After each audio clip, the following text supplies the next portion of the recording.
Hello my dear to be doctors.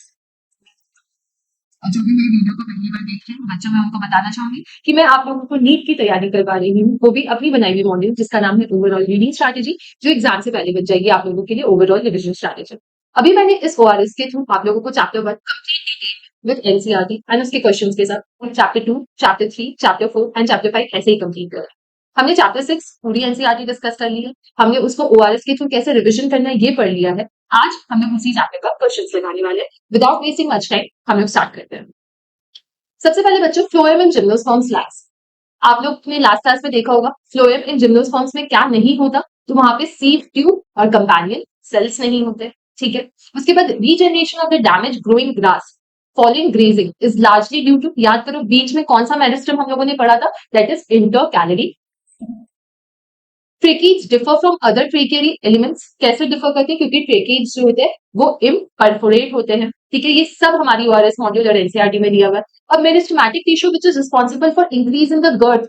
गर्थ किससे बढ़ता है बच्चों? लेटरल मेरिस्टम से बढ़ता है। अब gymnosperms are also called as softwood spermatophytes. क्यों? क्योंकि जिम्नोस्पर्म्स के पास जाइलम फाइबर्स नहीं होते, इसलिए वो सॉफ्टवुड कहलाते हैं। ये एनसीईआरटी में नहीं दिया, लेकिन ये हम लोगों को याद रखना है।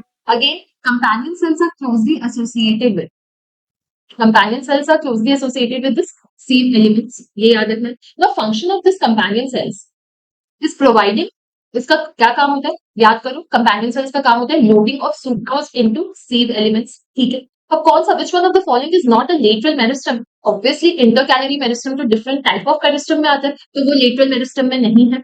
अब chief water conducting elements of xylem in gymnosperms are, water conducting elements chief कौन से हैं? दैट इज ट्रेकीज, ये याद रखना है। Transport of food material in higher plants, transport किससे होता है? It takes place through this sieve elements. Now this the length of different internodes in a culm of sugarcane. Internodes की length vary क्यों करती है? Because of the presence of this intercalary meristem.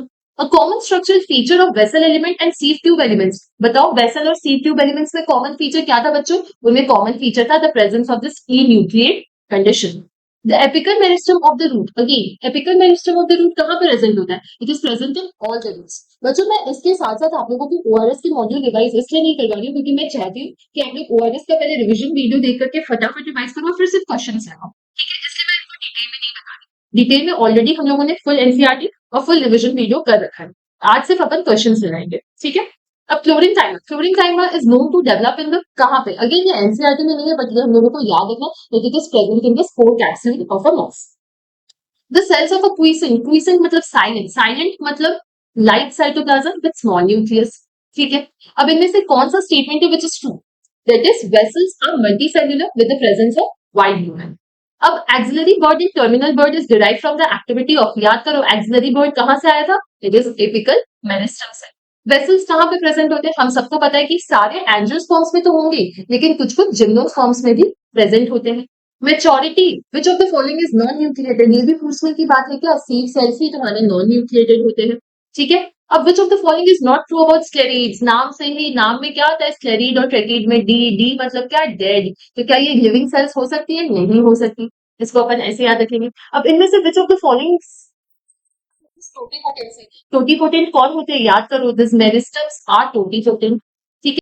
Now coming to bordered pits, bordered pits कहाँ मिलते हैं? सबको पता है, ऐसे में एक, ये चैप्टर थोड़ा सा याद करने का है, पढ़ने से ज्यादा, समझने से ज्यादा।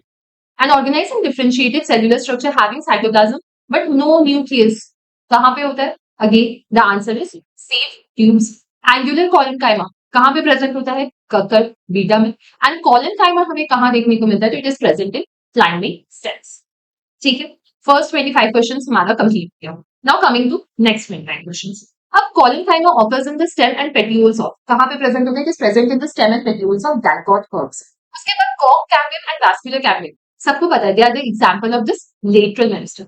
Seed tubes are suited for translocation of food because they possess this broader lumen and perforated cross walls होने की वजह से easily वो food की translocation में help कर करते हैं. Depth of this protoplasm is a prerequisite for a vital function like transport of sap के transport में वो help करता है. Again, organization of the stem apex into corpus and tunica is determined mainly by the planes of cell division.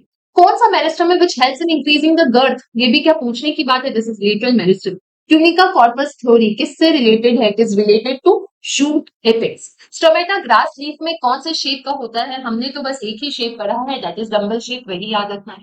Specialised epidermal cells are surrounding the guard cells, क्या बोलते हैं उनको? These are known as the subsidiary cells. Vascular bundles in monocots are considered closed. Closed क्यों बोलते हैं? क्योंकि उनके पास cambium नहीं होता। Which of the following is not true for stomatal apparatus? क्या सारे गार्ड सेल सराउंडेड होते हैं सब्सिडियरी सेल से? नो। उसके बाद क्लोज्ड वैस्कुलर बंडल्स। इसमें क्या नहीं होता? तो कैम्बियम नहीं होता। ग्राउंड टिश्यू क्या होती है? तो सारे tissues except this epidermis and vascular bundles में ग्राउंड टिश्यूज होते हैं। कुछ vascular bundles are described as open. क्यों उनको ओपन बोल रहे हो? ये बताओ। Because they are capable of producing secondary xylem and secondary phloem because they possess this vascular cambium. याद करो। Given below is a diagram of a stomatal apparatus in which of the following all the four parts. ये diagram again taken from NCERT given in ORS. A क्या है तुम्हारा? A is nothing but the epidermal cells.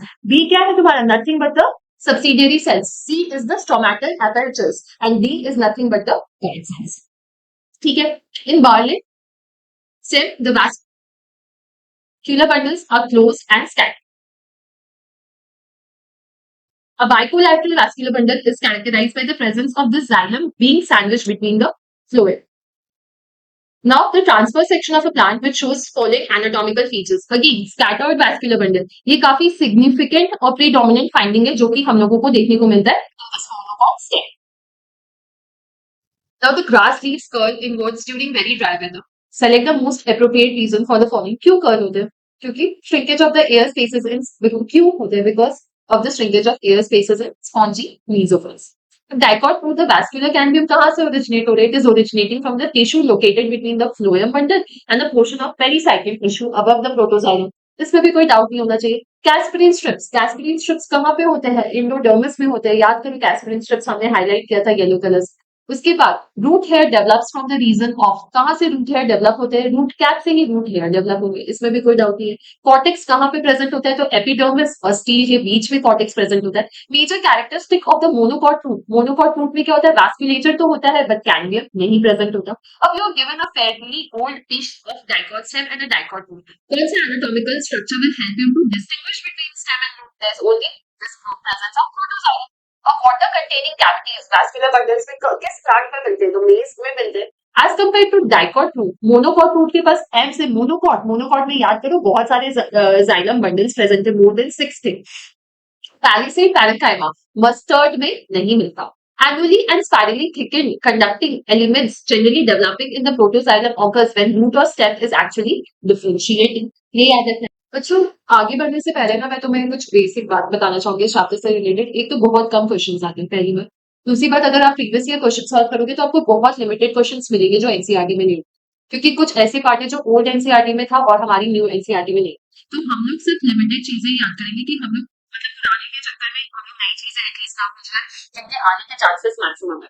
ठीक है, तो इसमें actually दिए हुए तो 105 क्वेश्चंस है, बट जो स्टार्टिंग के 68 टू 70 क्वेश्चंस है वही हमारी न्यू वाली एनसीईआरटी में है, तो हमें मेन उन्हीं को याद रखना।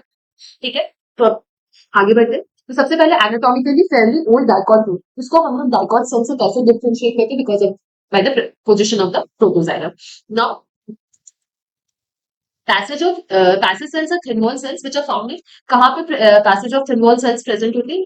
तो basically they are present in the endodermis of the roots which is facilitating the rapid transport of water from cortex to pericycle। अगर तुम ये सब चीजें देखोगे ना, एक तो मुझे नहीं लगता ये क्वेश्चन पूछा जाएगा। दूसरी बात, ये सब चीजें देखो कि यहाँ पे है ही नहीं। Passage cells endodermis of the roots में प्रेजेंट होते हैं। ये सब चीजों के बारे में हम लोगों ने कुछ पढ़ा ही नहीं है, तो हम लोग थोड़ा सा रूल आउट करके भी इस हादसा को टिक कर सकते हैं। अब फूटी डाइकोटमी में कौन सा ऐसा पार्ट है which mainly consist of primary tissue? तो सब कुछ होगा ना, शूट टिप और रूट टिप सब प्राइमरी टिश्यूज कंसिडर करते हैं। और 4 रेडियल वैस्कुलर बंडल्स, ये इंपॉर्टेंट है। 4 रेडियल वैस्कुलर बंडल्स कहां पे प्रेजेंट होता है बच्चों? It is present at the dicot stem. Again what happens in plants during vascularization? क्या होगा? सबसे पहले प्रोकैम्बियम बनेगा, उसके बाद फिर प्राइमरी फ्लोएम और जाइलम जो है वो साइमल्टेनियसली बन जाएंगे, इसमें तो कोई इशू नहीं है। उसके बाद कैस्परिन स्ट्रिप्स कहां पे प्रेजेंट होती है? तो एंडोडर्मिस में प्रेजेंट होती है। अगेन कैस्परिन स्ट्रिप्स कहां पे प्रेजेंट होती है? एंडोडर्मिस में प्रेजेंट होती है। एक प्लांट जो बियर कर रहा है has a column of vascular tissue and a tap root system, ये कहां पे होगा? एक तो सबसे पहले फ्रूट की बात होगी, तो एंजियोस्पर्म्स में फ्रूट फ्लावर एक साथ नहीं आ गया, वैस्कुलर टिश्यूज की बात होगी, एंड टैप रूट सिस्टम दोनों मोनोकॉट में प्रेजेंट होते हैं। ये सारी चीजें याद रखने वाली बहुत टाइम में पूछा गया है। Where do this casparin bands occur? Endodermis में होता है. Narrow layer of thin wall cells which is formed between this phloem and the wood of a dicot. Again, narrow thin wall cells जो कि phloem and wood of a dicot में present होते हैं, that is nothing but this vascular canyon. What is true about this monocot leaf? Monocot leaf here, the mesophyll is not. याद करो dicot leaf में mesophyll was differentiating into palisade and spongy tissue, but monocot leaf में तो नहीं होता. अब pericycle of the roots कहाँ से आते हैं? Develops from the platel roots. Monocot leaves के पास basically क्या present होता है अलग? तो monocot leaves possess this intercanally meristem. ये चीज हमें याद रखनी है. उसके बाद last but not the least, peak and fortix do not differentiate. कहाँ पे वो differentiate नहीं करते हैं? It does not differentiate in the monocot cell. I know इस चैप्टर के पीवाईक्यूज बहुत मिनिमम टाइम पॉसिबल में कवर हो गए बच्चों, लेकिन बिलीव मी, अगर तुम मेरी जो एनसीईआरटी ओआरएस के थ्रू जो मैंने एनसीईआरटी पढ़ाई, उसके बाद ओआरएस के थ्रू जो मैंने आप लोगों को रिविजन वीडियो पढ़ाया, और उसके बाद अगर आप लोग ये पीवाईक्यू सॉल्व करोगे तो ये मैक्सिमम होगा इस चैप्टर 6 को कवर करने के लिए, क्योंकि जस्ट 2 to 3 क्वेश्चन आए इस चैप्टर से. ठीक है, थैंक यू. अब हम लोग मिलेंगे चैप्टर 7 के रिविजन वीडियो के साथ. तब तक आप लोग चैप्टर 7 का जो पूरा वीडियो है जिसमें मैंने एनसीईआरटी भी पढ़ाई है, आप लोग वो करके रखना, तब आप लोगों को रिविजन करने में और उसके पीवाईक्यूज लगाने में काफी इजी हो जाएगा. Thank you.